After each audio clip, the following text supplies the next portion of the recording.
their museum, so we can do that as well.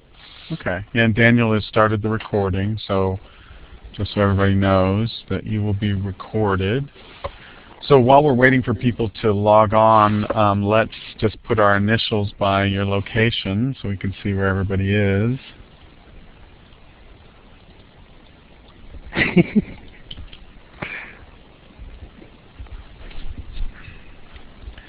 Well, it looks like we got some.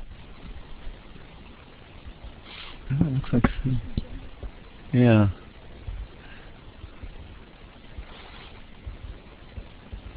Aurora's probably looking for Cordova right now. It's all going to bunch up, I think.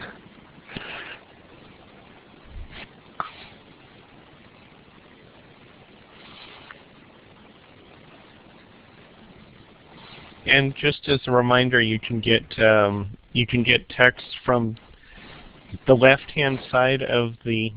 Oh, right. Sorry. I saw that, Daniel.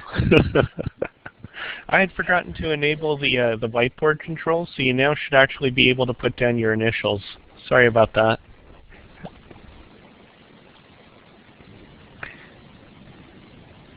It's all right.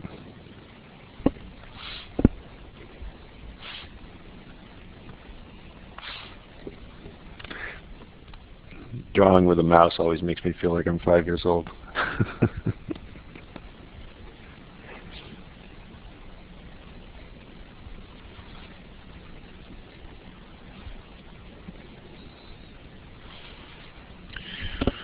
Well, that's good. We can see we don't have that many people on, but there's 2 of us here in Juneau who are interested. Oh, somebody else is logging on. Jerry Clark. Hope she has her ears on.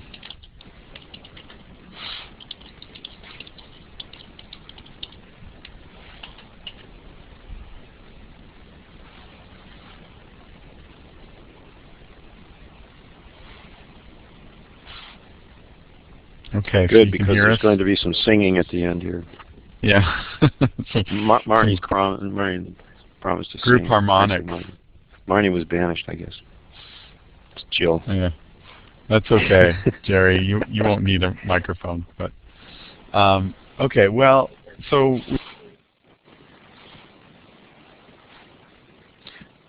Scott, I don't know if you know it, but you just cut out.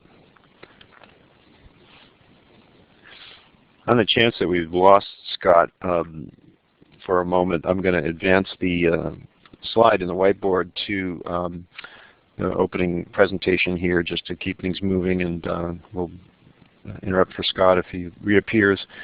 I'm going to also advance to the next one here because I'm interested to know while I was giving a brief introduction of my background that if folks want to reach over and make just a quick mark underneath each one of these, a check mark underneath any of these formats that you see that you might have in your museum collections, that would give me an idea of what people are looking at. These are some of the most common things that we run into around the state, and so I thought I would put that on. And if there's something you have that you want me to be paying attention to, you can either throw that in the chat or you can type it extra on top of the screen. I think it'd be interesting if you've got some other materials. The big glaring oversight here is still photographic films.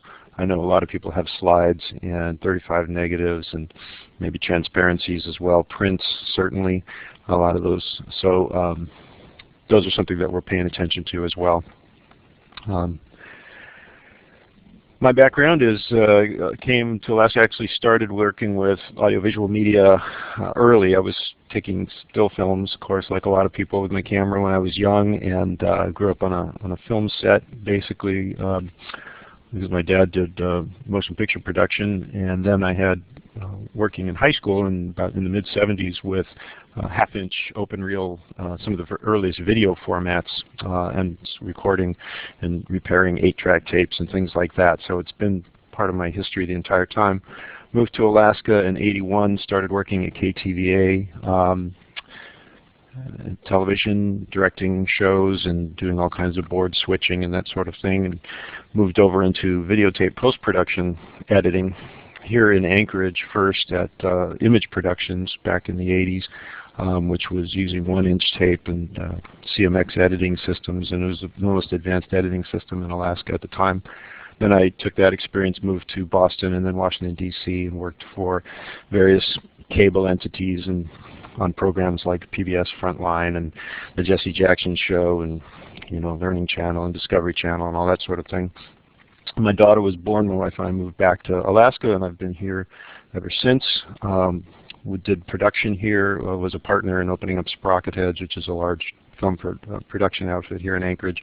And then I started working with Alaska Moving Image Preservation, and I was there for 8 years, and then opened up this shop, 7 Day Media, in 2006, and we've been doing AV media preservation for clientele here ever since. So that's generally we work with corporations and museums. We do preservation plans, some private collections, and we've done a few things out of the state as well. We've done work with the Washington State Library System and the Academy of Natural Sciences in Philadelphia, as well as preservation plans for the Pratt Museum. We work with the North Slope Borough, work with NANA Corporation, the Alaska Railroad, various folks like that. So it looks like everybody seems to have this kind of material, which doesn't surprise me a bit. I'm wondering now what else you have. So anytime you want to throw something in the chat, I will try to incorporate it as I go along and try to keep moving through this presentation. If I'm getting too dense, which I can do, I tend to be on the technical side a little bit, so if I'm going too deep on it, just throw me a quick note in the chat and I'll back off a little bit. And then hopefully Scott and Daniel will keep me on task for time. Just a brief history of AV media. I like to put this up just so everybody sort of realizes the timelines we're looking at. The big thing for Alaska, of course, is that, as I like to say, our revolution has been televised. The major changes that we've gone through here in the state have all taken place while there were AV media to record it, and especially moving image and sound materials. There were cameras from the Edison Corporation up here shooting on the Inside Passage and on their way to Dawson during the gold rush in 1898 and 1899. So we see those materials in U.S. collections in the paper prints collection at the Library of Congress.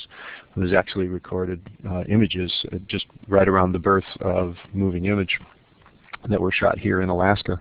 So very rare to see early material here in Alaska. We tend to see things showing up maybe around the 30s at the earliest, definitely in the 40s, and then there's big amounts of material in the 50s, 60s, and 70s. And then, of course, when oil money came in the 80s, there was lots and lots of production done. A lot of that money was spent on doing lots of work, oral history recording and other types of production around the state in the 80s. Digital coming in around the 60s and 70s and 80s.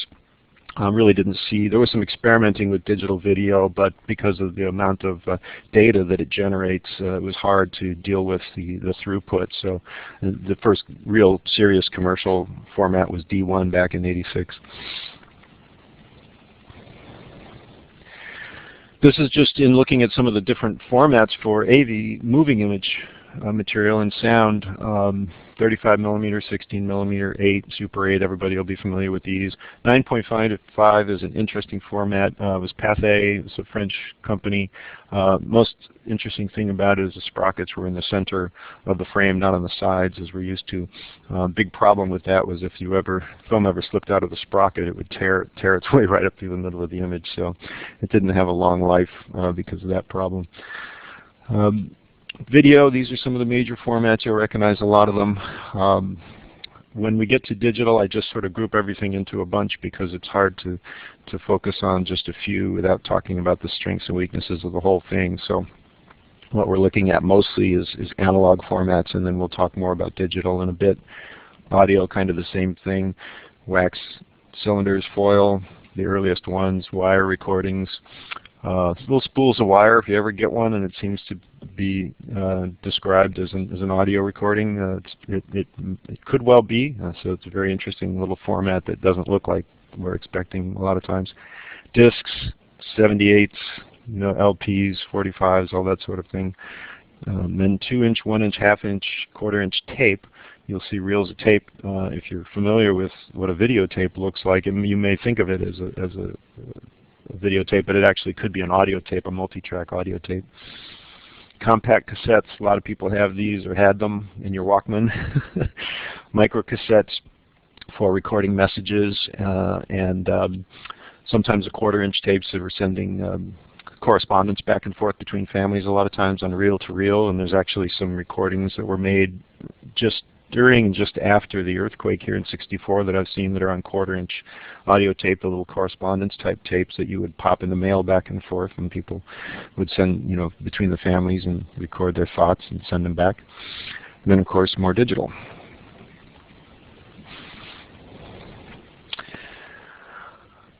It seemed appropriate in talking to museum folks to think about a little bit, stop for a moment and think about these things as, are they just devices that carry the content that's on them, or are they actual objects in and of themselves?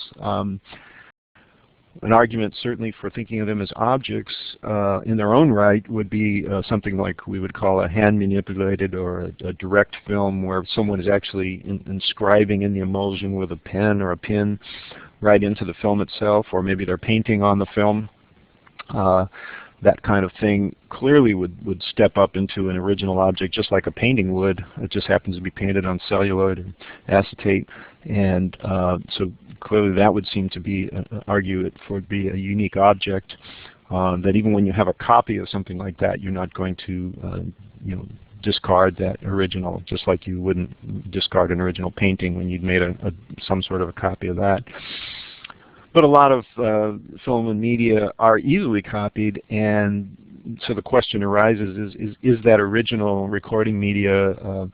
Is it necessary? Is there something inherently natural about the format that was created on? And you'll hear a lot of film purists talk about the purity of film and how something that was shot originally on film should only ever live on film and should only be seen on film. Even in today's world, where digital distribution is the way almost everything is done, you'll still hear the purists saying it needs to be seen on film.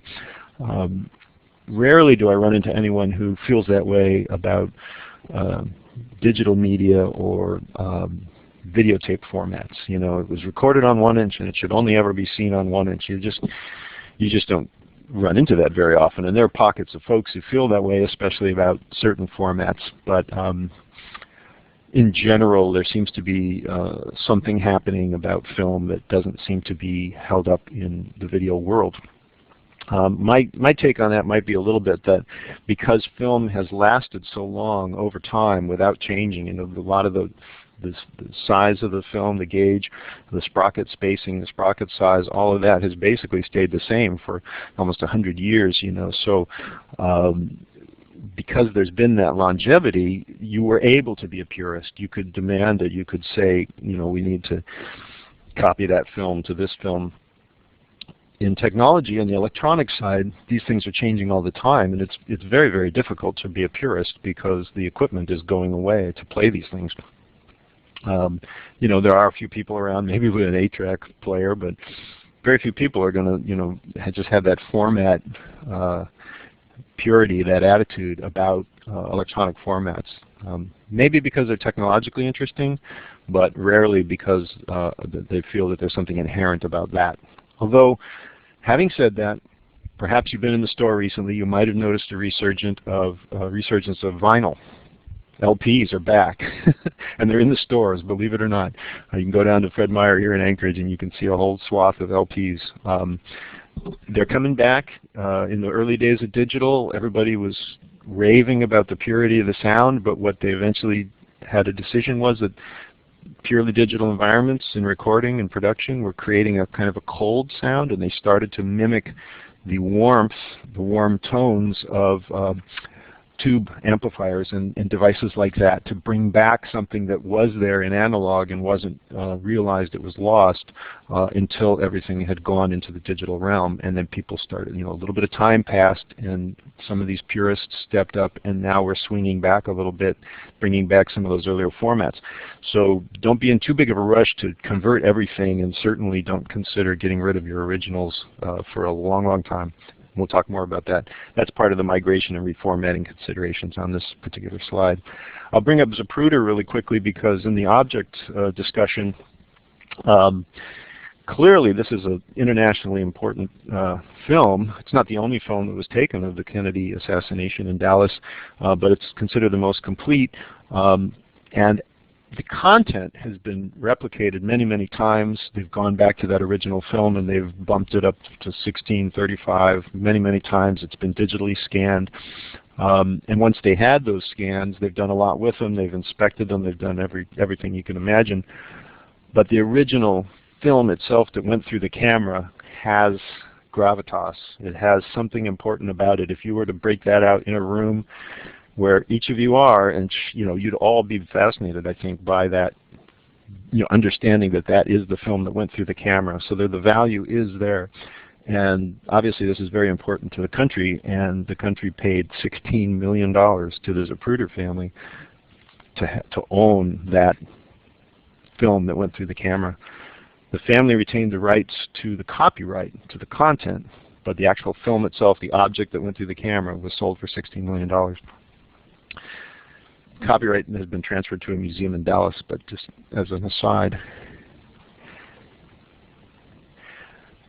We're now looking at the risk factor slide. This, I'll just say this is what most people think of when they think of film preservation or video or audio preservation. Immediately the mind jumps to, my things are falling apart, my materials are decaying. And just to alleviate folks' thoughts right up front, generally things are not falling apart in your collections in such a way and at such a speed that you have to panic or do anything in a rush. It's just not likely to be happening, although if it's sitting next to a radiator and cooking, that's a problem. So, if water's dripping in on it from a roof, that's an obvious problem, and we'll talk about that. But in general, if it's sitting in room storage with human comfortable area, that's not an optimum environment, but it's not something you have to panic about. If things look like this, you have problems. I'll start with the upper left corner. I believe that's a 35 millimeter nitrate film in advanced decay, and you can see that the emulsion, the image is practically gone on that material. Bottom left corner is a roll of 16 millimeter film that I saw. That was not in Alaska, but that's mold that you see all around it. You see that the metal reel, which is not an archivally approved reel to have a film mounted on for storage. It's quite dented, quite damaged. It's seen a lot of impacts, a lot of problems, and it's not going to hold the film the way it needs to be held for long-term storage. It's also rusting, big problem. The pack is slipping. I don't know if you can tell, but the bits of the film wind are slipping horizontally. There's also some curling going on there. So there's a lot of problems in that particular item. Right in the center, you're looking at that little half-circular bulge on that CD is what's happening because of delamination. So there was a lot of dirt on this. It was a home CD that somebody had, and they were vigorously rubbing it with water, and the edge delaminated, and some of that water came into the film, into the CD itself, and disturbed the layer where the foil is. That is what reflects the pitting. The pitting that's done with the laser in a CD is done in the plastic. The foil that's there reflects the laser back, and that's how the different digital information is read from a CD. And so that's basically destroyed over a gigabyte of information there. I'll take it back, that's a DVD, not a CD. And we've got, looks like some double perf 16 there, and then on the bottom, more 16 millimeter, and that especially that bottom right image, that is very advanced vinegar syndrome decay. You're seeing curling, warping. You see that the film doesn't even look like it's in a circle anymore. It's almost like it's got straight lines. That's very difficult to repair if you see anything in that condition. There are some film labs that have things called replasticizers, which can sort of bring back a fluidity to the film, but I'll guarantee you that that film is quite shrunken. You'd never want to put that on a projector or anything like that uses sprockets, except as guides. So that's very advanced vinegar syndrome that you're seeing in the bottom right corner. And in the center at the bottom, that videotape, that's the half-inch video that I started working with back in the mid-'70s. And that is there because of obsolescence, and that's a big issue in technological formats, electronics, or rare film formats even.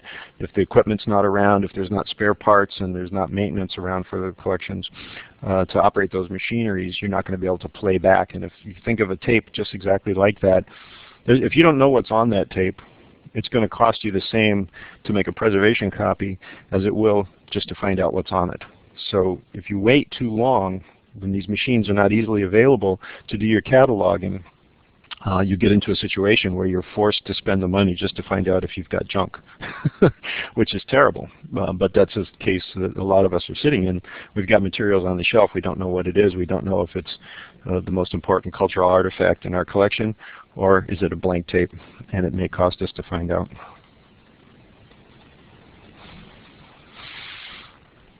This is just a quick overview of some of the things I was talking about. In film formats, temperature and humidity can be risk factors if they're not within spec. Deacetylation is what we call the vinegar syndrome. You'll know that in your collection if you open a film can and you take a quick sniff and it smells just like vinegar. You've got a problem and you should give us a call. We'll tell you how to straighten it out. But it's a problem that once it starts, accelerates on its own, especially in an enclosed metal can, and it's a serious issue for acetate films. Physical security, sometimes we don't even think about just the idea of having a lock on the door. Some collections I've seen are in hallways. So theft could be an issue or an impact if something was to knock over or somebody was accidentally drive a cart into a collection. Fire and flood are obvious. I'm sure you're thinking about these all the time. Shrinkage is something that happens with film over time, especially with loss of the water. If you've got very dry environments, the water is leaching out of the materials. That's why it's so important to manage the humidity. Pack issues, if it's not wound properly. Just something as simple as not having a piece of hold-down tape on the end of a film can literally cause a problem of warping within the film itself over time. It's hard to believe, but it's really true. Just taping it down keeps that film from moving slowly around that hub. Believe it or not, it really does move slowly over time. Improper winding, sort of an offshoot of that. Dirt, dust, and contaminants. Certainly in rural Alaska, when the summertime comes, a lot of the way that our buildings are cooled is the door is opened, and that generally brings in a lot of dust from four-wheelers going back and forth on dirt roads and such. So you can have a lot of problems just from what's in the air, particulates. And poor playback equipment. A lot of folks, especially museum and archives, may have very limited funds for equipment and may receive donations. A lot of times a family collection will come in with 8mm films, and there'll also be an 8mm projector. Strong argument not to be playing anything on that projector ever. We could talk about that, but you need to know that whatever you're using to play back your media is actually not damaging the media at the same time. A lot of these kind of things haven't been run in many, many years, and they're out of maintenance, and they're not safe to play things on unless they've been taken care of. A lot of that that we're talking about for film also works for electronic formats. Same thing with temperature and humidity specs. One particular thing for tapes, an issue is called binder hydrolysis. Basically, a tape is a strip of plastic, a sheet of plastic called the base film, or the base, and then you've got a metal layer, which is where your magnetic recording is happening, and in between that you've got the binder, which is basically your glue. When that gets too wet, pulling moisture out of the air, the water breaks down that glue into various particles, oligomers and such, and that is a sticky substance. And what happens is the tape wants to be, in its pack, it wants to be nice and slippery so that when it goes through the machine, everything just glides smoothly and there's no hesitation. When this binder starts to break down and leach out, it tends to create stickiness, and you see dropouts coming from loss of the metal where the magnetic recording is happening. You'll see stickiness where the tape doesn't want to unreel itself and becomes a problem in playback, and it needs to be cleaned before it gets played. So if you've got sticky shed in your collection, you can't. It's a bad idea. Even if you've got a machine that's in good condition, grabbing a tape and just playing it could damage it. So you need to be cautious. I don't want to put too much fear into people, but you need to be cautious when you're working with the material. Discs, and I'm thinking here of optical discs, delamination, pitting, scratches, any particular thing. I think we all know, we've seen our CDs get a scratch and not play back well. There are ways to polish that plastic layer, but you need to be very careful. We saw that delamination example at the beginning. Dirt, dust, contaminants, same issues. Physical security, same issues. Do they walk away, or are they going to be there? Warping, spoking, pack issues, these are all kind of the same problems, whether in film or video. Buckling, irregularities. If that tape doesn't, when it gets wound into the machine, if it doesn't go over the head smoothly, you're not going to see a smooth recovery of all the information that's there, whether it's analog or digital. So having that pack be laying perfectly smooth and unwrapping smooth and gliding through the path, that's really the optimum way to get the best recovery of the information off the tape. So the way the pack is, the storage conditions are very important to maintaining that ability to play the tape. Again, poor playback equipment, if it's not in good maintenance, it could be a risk. You know, there's metal guides basically that allow these tapes and the films to travel in there, and if those are out of alignment, the tape can actually be drug, and you can get what's called edge damage, where the edge will curl back or peel over because it's out of alignment. So you really need to know that the tape machine is in good condition. In all formats, again, obsolescence. Film has been lucky, hasn't seen obsolescence, although 9.5 millimeter. How many people have had experience with that or seen a player or even a film? That's almost obsolete. There's a pocket of folks that are enjoying that, and there have been recently some guides made to do transfers of 9.5, but in general it's obsolete. Same thing's happening with many electronic formats, much more quickly than film. And it's Jenny McCarty. Welcome. Am I going too fast? Am I doing okay on this, folks? Everybody understanding? Sometimes I just want to check in and make sure everybody's content. Yeah, if there's a problem, you can put on a little confused, sad face, or you can be like Jerry and put on the happy face to say everything's hunky-dory. I just saw the happy face. Great, glad to hear it. Group meeting, all right. Well, you can pick up the recording, Jenny, from the beginning up to this point. We're moving on into storage conditions now. Yes, Seward's Icebox. You know, we had a conversation not too long ago with some folks on the website, or the forum for the Association of Moving Image Archivists, and we were talking about the need for cool and dry storage, and they were joking that in Alaska, basically, don't we only have to just open the door to get that? And that's true.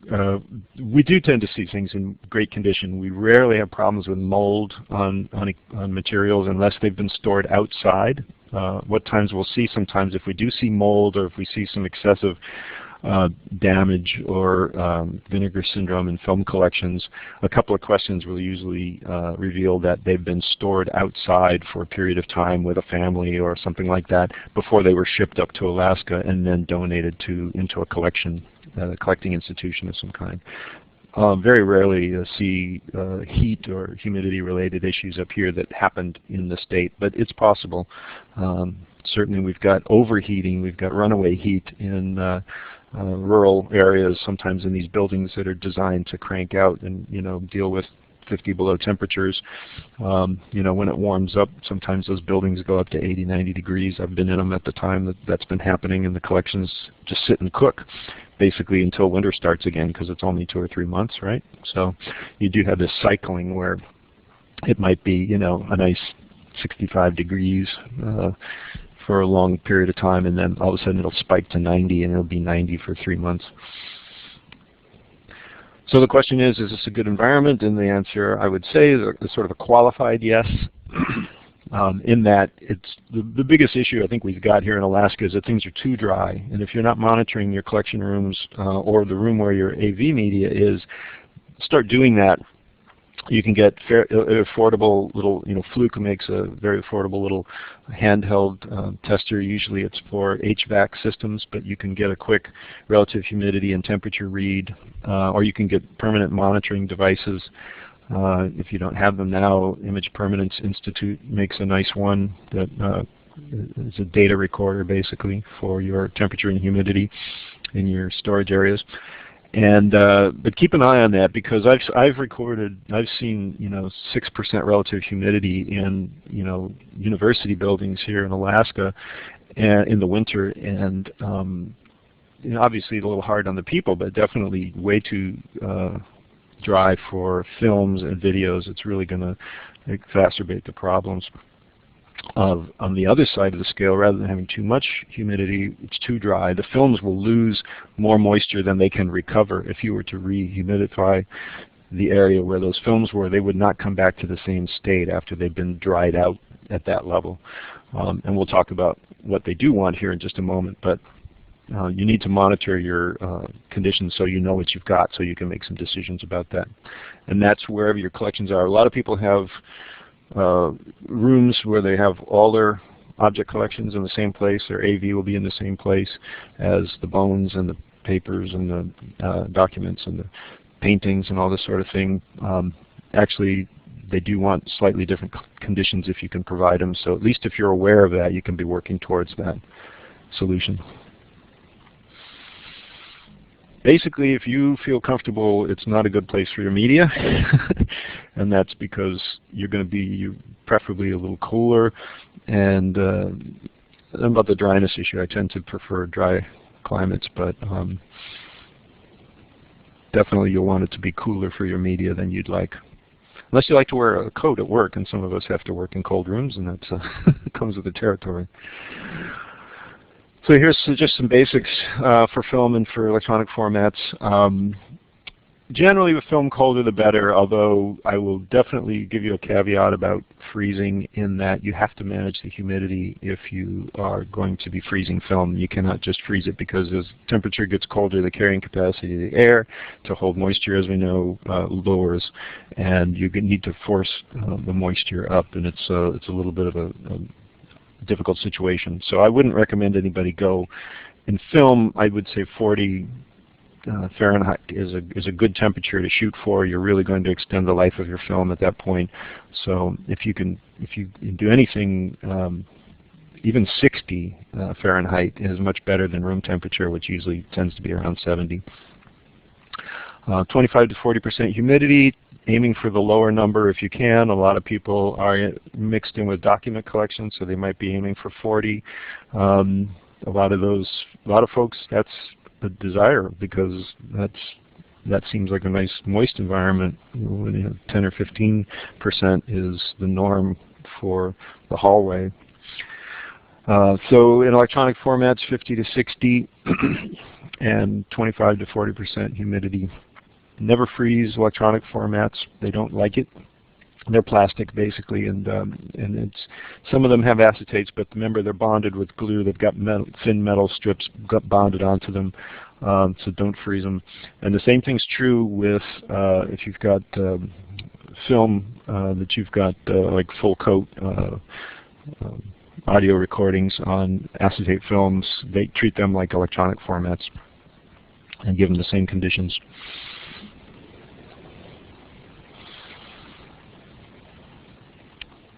Just quickly, I would say a thing to aim for generally seems to be true is stability in the environment rather than perfect temperature and humidity readings. So to avoid cycling of heat and moisture going up and down, the stability seems to be right, and I'm sure that's true for other object collections. Quick thoughts about storage, security. We've gone over this. The ease of access, if you're putting together storage for your AV media, how frequently do you need to get after this stuff? Is it in a format that you're actually able to play? Perhaps you've got some VHS tapes and you've got a museum volunteer who's doing some quick cataloging for you just to determine what's on there before you know, 10 years passes and it costs you $100 to do the same thing. So easy access, maybe you're accessing your collection every day. Maybe there's parts of your collection that have already been preserved and you don't need to touch them, and they can be in a situation that's very difficult to get at. And so thinking about how frequently people need to get at your materials is something to consider. The costs, the expense of storing it, it takes up real estate. We all know in Alaska that, you know, warm, dry places indoors are a premium, especially in rural areas. So you have to think about the cost of that, plus the political cost. A lot of folks look at film and video as stuff, like it's a box, it's stuff in a box. So can't we use that space put some people in there? We got some office workers that need to be in there. Can't we move that stuff away? See AV collections moved around and sort of disrespected quite often, and we need to elevate them in our minds as cultural artifacts and heritage materials and make sure that they're protected that way, and we need to advocate for that kind of protection, that level of protection, because too often they sort of get moved down the hall to make room for somebody to work, and before you know it, they're sitting down by the loading dock, and that's a very risky situation. Too many accidental discarding errors have happened, and just too many stories of that sort of thing. So we need to be strong advocates for the cost, the reason for the cost of that storage.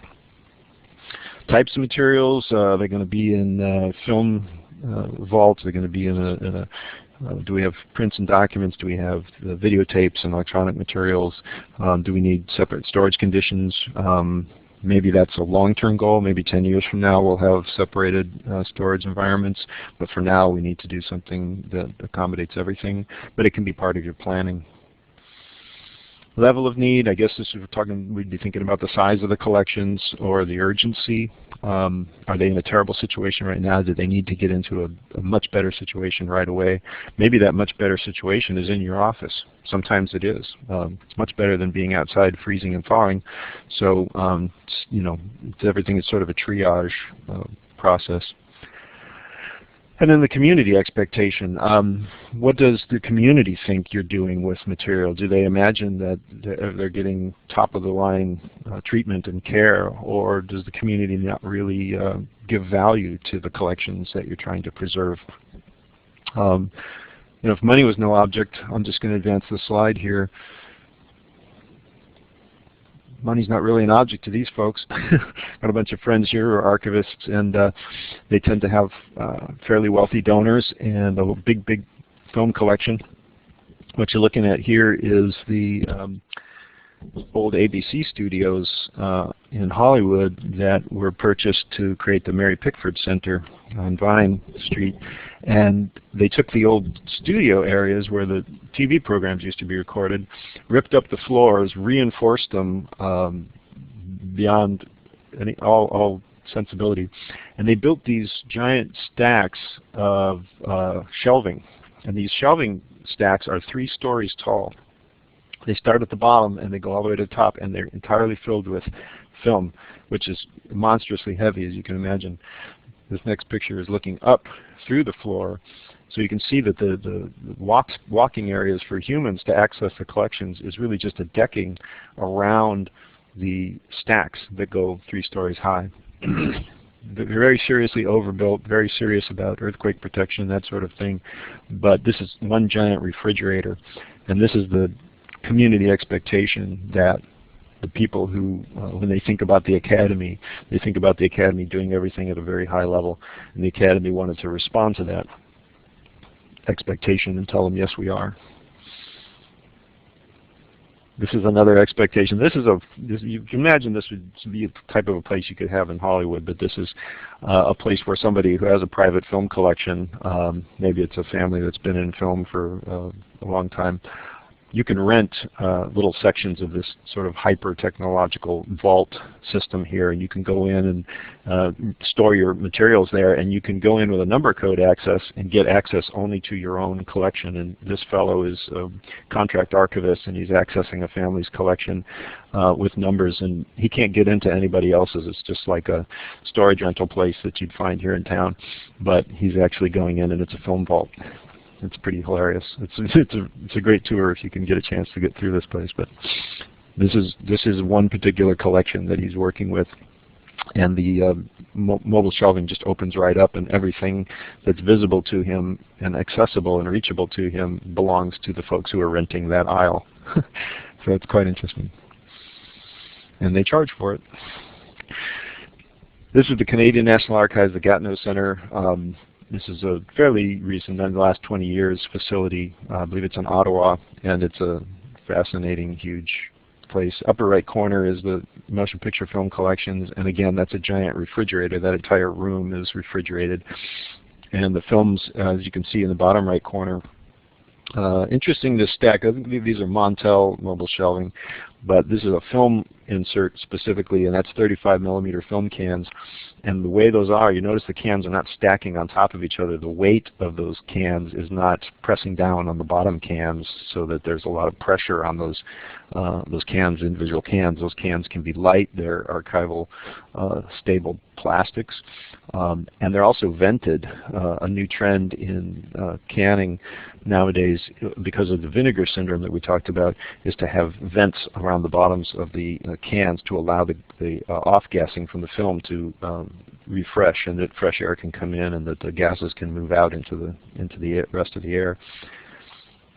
Anyway, that's the overkill side. Most of us are not dealing with anything like this, but we can hope that the new Library, Archives, and Museums building will have some nice storage spaces in it.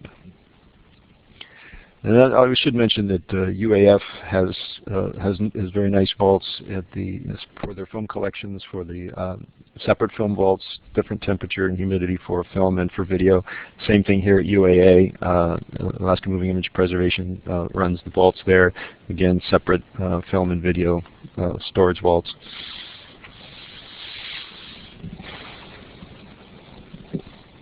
Taking a pause here just to reflect for a moment and step back to the issue of format obsolescence. I'm going to jump forward to the next slide and then come back to this one. Problems we have with technology. Okay, gotcha. Thanks, Scott. We're dealing with format obsolescence. Technological artifacts. Everything is going out of regular use rapidly all the time. We know this. Just think about computers, think about 8-tracks, think about any of the formats that you're familiar with. They come into time, they're used by a time for the consumers to create a lot of the things that are ended up in our collections, and then time passes and we can no longer play them back. If we can't play them back ourselves, we're going to have to pay someone else to do it, and the longer we wait, the more we're going to have to pay. And this gets back to that problem of, do we know what's on the tape? Do we know, is it even worth considering spending money on? We don't know. If it was never described, it was never cataloged, we're in a bind, because now it's going to cost us $100 or $200 to play that tape to even find out what's on it. So we need to pay attention to format obsolescence. Down at the bottom, you see a quick URL there. That is on our website, summitdaymedia.com. You don't have to write that down. If you just go there, there's a format guide with photographs of different electronic formats and their level of technological obsolescence. So if you just go to summitdaymedia.com, you can click on that and you'll see the format guide and very easily check and see your films, videos, what their status is. Costs are going up all the time and technology marches on, so retain your originals. I'm going to skim past this because it's one of the issues is, you know, as we just talked about, all these older formats are going out of the ability to play them back quickly, so that's something you do have to be monitoring. When we get into, these are some answers for film. The small gauge film goes to 16 generally. Polyester film is generally used for archival purposes. Still photographs tend to be digitized at high levels, 16-bit per color channel, that sort of thing, uncompressed TIFF as a digital file format for saving them. We do a lot of that work, doing some very large still photograph projects right now. And this is the craziness factor, is digital and digital storage for computer-based materials, because as you probably are aware, there is no preservation medium for digital. It's all changing all the time, and we can't stick something on a shelf. A hard drive on a shelf is not likely to play because it lubricates itself while it's running. So if you stick it on a shelf, you've got problems in some period of time. A CD, a DVD, they're only going to last you 5 years, and archivists will tell you need to migrate that at least every 5 years. Is the file format that's on that CD, is it going to be playable in 5 years? Questions that all have to be thought through. Yes, enough to make you scream and smile, I hope. It is survivable. I'm going to skip past rights management. We can get into issues about that later or in another venue. And this is just the basic summary. When you have a collection, you want to have a unique ID for each of your reels, each item, so that you can describe its condition, and you can make notes about its preservation work, and obviously the content that's on it. That gets to your cataloging. A condition assessment will tell you what condition it's in. Make sure you've got secure, appropriate storage, the right temperature and humidity, and other issues. And then a preservation plan, a disaster plan. What happens with that material if what's going to happen to it? How are you going to preserve it? What's an appropriate digital format if you choose digital? And having an access copy so that people can research it and you can show it to your patrons and that sort of thing. An annual checkup will tell you partly the assessment, the condition, have things changed, are things okay, and definitely do an obsolescence check on the different formats that you've got in your collection, certainly on an annual basis, to keep aware of what's happening out in the world, because you need to be able to fundraise if you have an urgent need because of something that's in imminent danger of becoming completely obsolete and unplayable, extinct as we would call it. And then wrapping up, we can look ahead to October 27th. It's a great day to make some noise about some AV media that's in your collection, because that's what the world is doing with UNESCO. So October 27th is coming up. It always gets here a little sooner than I expect. And this is how to contact me if you have any more questions, if we can help you in any way. And then I'll open it up to Scott here and try to respond in the few minutes that we've got left. Thanks for listening and your attention.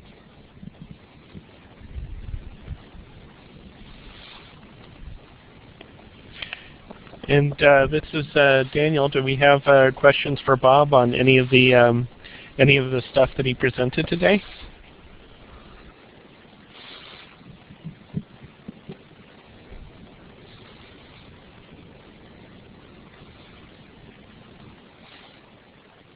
Hope it wasn't too overwhelming. It's a lot to take in all at once, I'm sure. And a lot of you are probably already dealing with some collections already. Yeah, it looks like a couple of different people are writing, so hopefully their questions will come up in chat soon. What I'll briefly say is one thing when you're thinking about doing projects or scanning, especially with film and that sort of thing, if you're thinking about starting a project in-house, keep in mind that there's an expertise to that, and you will not get good results until your project has been running for a while. So you really do need to ramp up your expertise and your experience in scanning before you're getting a good quality results for your project. So don't make sure that you build in time in your timeline for the training of your staff and to develop their expertise over time. I've seen a lot of people start projects and then have to back up and sort of redo the first 1,000 or 1,500 scans or something because they learned something along the way and they're doing it better as they go. Marnie, preserving digital media. Ah, yes. Well, the thinking there generally in a thumbnail is if the original format is going to survive and did it have wide adoption in its time, then maybe you can preserve the original file format, because the readability of that file is the issue down long term. the fact that it can't be preserved, so all it can do is be backed up. You need an off-site backup, just like IT would do for any of your important data. It's data. It needs to be backed up somewhere else besides a museum. And that's an IT issue that you can think of, off-site, out of state, certainly in another city, if possible, certainly another location in the same city, but think about earthquakes and tsunamis and things like that, and fire, and you might want it to be in another time zone. But then think about, is that file format going to survive? And you might have to just make some flat decisions. Some people, like in PDF, they'll use the PDF-A designation, which is an archival version of the PDF format. It reduces some of the functionality of what can be stored in a PDF, but it's meant to be stripped down and longer lived. So you've got PDF-A versus PDF. Same concepts apply to other formats. Damon, vinegar smell, crayon smell found in older 3/4 inch tapes. That's a good point. I think we're going to run out of time for dealing with that, but you have an issue with that, and we can talk about that offline. There's the problem just in general with smelling things is that you're inhaling off-gassing from some of these things, and we need to have testing that we can do that doesn't require human beings to be inhaling these off-gassing of these chemicals. And they've developed that for film. There's test strips available for the vinegar, but they've failed to come up with a testing mechanism for the waxy, the different smells that you get from different problems in breakdown of electronic formats. So that we can talk about that later. If you want to email me, Dave, please do. Oh, okay, Andrew, adios. Let's see, we've got a few minutes left. Any other issues anyone wants to chat about?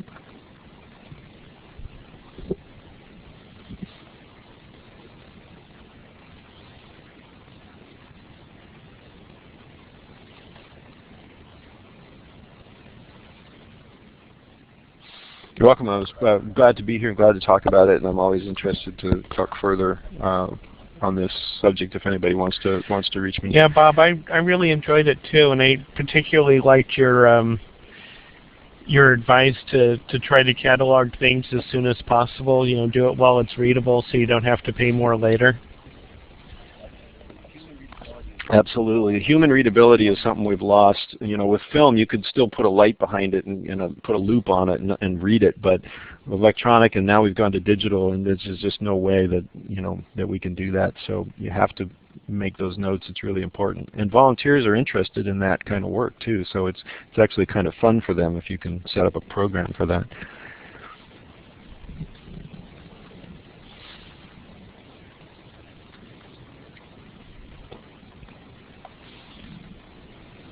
And I think we've got at least one more question or comment coming up from Marnie. Okay. Just to give you an idea of the types of projects that we've done, we've been working with, we just collated all of the Tony Knowles political commercials from his life, put that all that material together onto DVDs for the family. We've done a massive still photograph collection project for Nana it's over 80,000 images at this point. Digitizing films, actually running film is preferably to film. What we've tended to do when people don't have the money, because film printing is very expensive, for instance, like with a roll of 16, what we commonly do now is, rather than, generally what you would do is, if you have a positive print, like if you have a reversal film or something in 16, you make an internegative out of that at the lab, and then you'll strike another positive print from your internegative and use that positive print for projection or something. A lot of folks don't have that money to go to that second print, and they're also using digital for their presentation medium most of the time. So what we've done is we'll just strike a 16mm internegative, which gives them a film-to-film preservation copy, and then we'll have the film transferred to video, and then the digital file be used for projection, presentation, DVD, and that sort of thing. And that kind of cuts down the expense a little bit, tries to, you know, manage it to the match the budget of the folks that are needing these kind of services. Marnie says, with large archives of AV, it's continually migrating. How else can we store oral history recordings?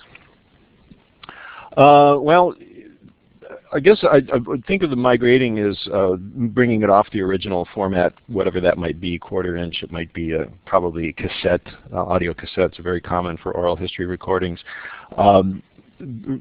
Digitizing those to WAV files and then managing the WAV files. We've got original digital. There really isn't an option. There's nothing you can, you're just going to, basically what people will do is set up a RAID system or some other kind of hard disk management system, and it becomes data like anything else that's important in your collections. And the IT folks have to learn to treat them differently. You don't want to put heavy compression on these things. You want them to be uncompressed in storage, and they hate that because it takes up a lot of room. You have multi-terabytes of data storage for your preservation files, and then there might be less than a terabyte of data for all the administrative material and email on a completely different server. But really, when you're in digital, that's all we've got. We can't put it. Holographic storage might turn out to be something that works that way. The idea there is that you have sort of a data brick where you're addressing it with two lasers and you're creating little holograms inside a physical space, and you're writing that.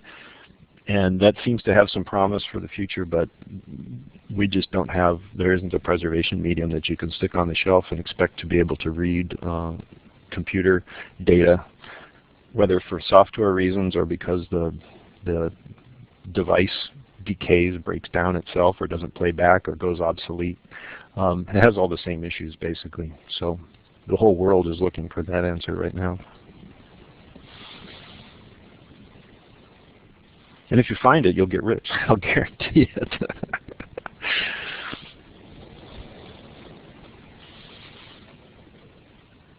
Oh yeah, sure. Actually, I'm talking to Museums Alaska about putting some workshops and things together for the upcoming conference. So hopefully I'll be able to present at the conference.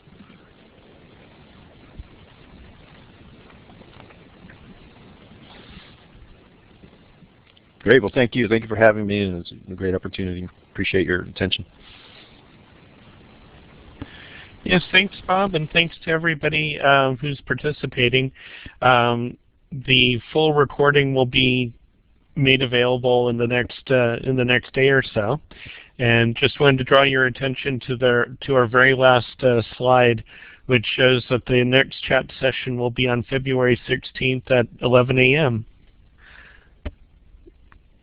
So unless Scott has anything else, we'll go ahead and end the recording, and thank you very much for coming.